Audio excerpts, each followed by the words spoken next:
हल्की यूट्रस की समस्या को दूर करने के लिए सबसे पहला अभ्यास करेंगे, चक्की आसन का अभ्यास करेंगे। इसे करने के लिए आपने अपने दोनों पैरों को ऐसे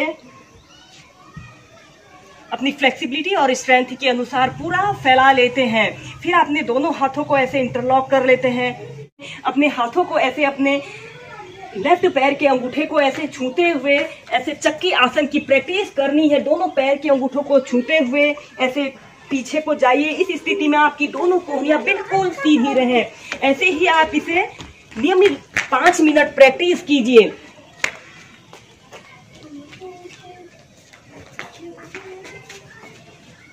लंबे गहरे श्वास प्रश्वास के साथ आप इस अभ्यास को प्रैक्टिस कीजिए।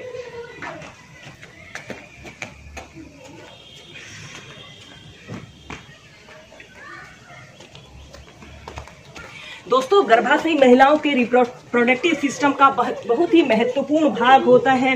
10 में से 7 महिलाएं गर्भाशय की किसी न किसी समस्या से ग्रसित रहती हैं।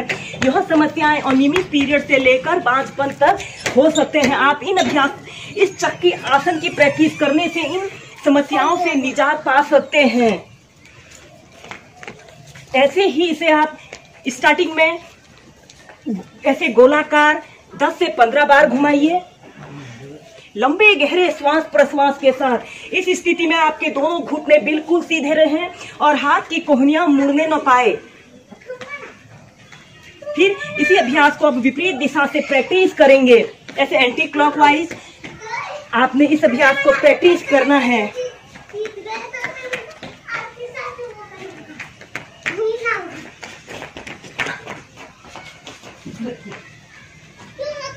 इस अभ्यास को करने से हमारी इम्यूनिटी पावर बढ़ती है और यह हमारे पूरे शरीर, इस अभ्यास को करने से हमारे पूरे शरीर की एक्सरसाइज हो जाती है।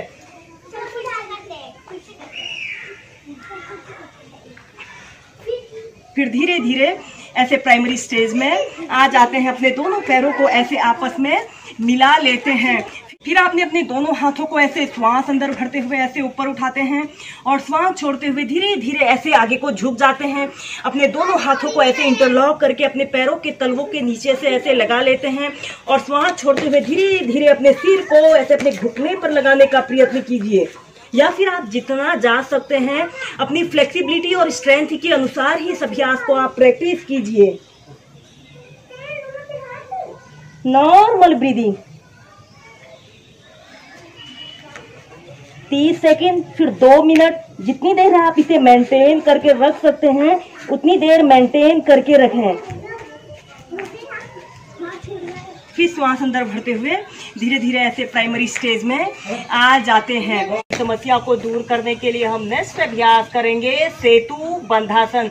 इसे करने के लिए आपने ऐसे पीठ के बल सीधे लेट जाते हैं, ऐसे पीठ के बल सीधे लेट जाते हैं और अपने दोनों हाथों को ऐसे अपने थाइस के पास ऐसे रख लेते हैं। अपने दोनों पैरों को ऐसे घुटनों से ऐसे मोड़ लेना है। फिर श्वास अंदर भरते हुए आपने अपने शरीर को ऐसे ऊपर को उठा लेते हैं। अपने दोनों हाथों से ऐसे अपने पैर के टखनों को ऐसे पकड़ लेते हैं।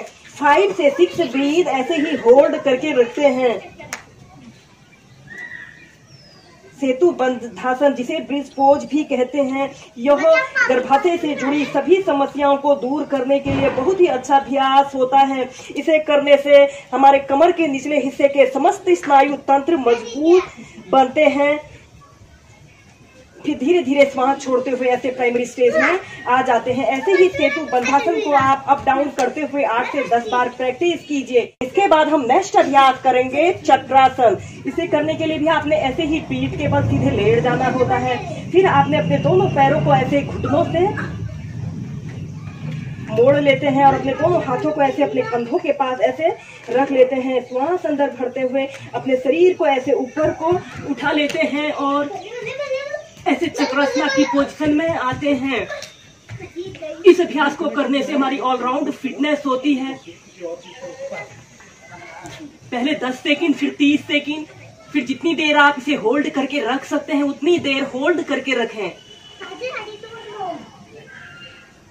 इस अभ्यास को करने से अनियमित पीरियड्स की समस्या दूर होती है और जिन लोगों को पीरियड के दौरान पेट में असहनीय दर्द की समस्या पेट में ऐंठन की समस्या होती है, वह समस्या को भी दूर करने के लिए यह अभ्यास रामबाण औषधि के रूप में काम करता है। फिर धीरे धीरे ऐसे प्राइमरी स्टेज में आ जाते हैं। ऐसे ही इस अभ्यास को आप 4 से 5 बार होल्ड करके प्रैक्टिस कीजिए। दोस्तों, इन योगाभ्यासों के अलावा आप कपालभाति प्राणायाम, अनुलोम विलोम प्राणायाम को भी नित्य प्रति 15 से 20 मिनट अपनी दिनचर्या में शामिल कीजिए। वीडियो देखने के लिए धन्यवाद। मेरा यह वीडियो पसंद आए इसे लाइक कीजिए, शेयर कीजिए। अगर आपने मेरे चैनल को सब्सक्राइब नहीं किया है, चैनल को सब्सक्राइब करें। धन्यवाद।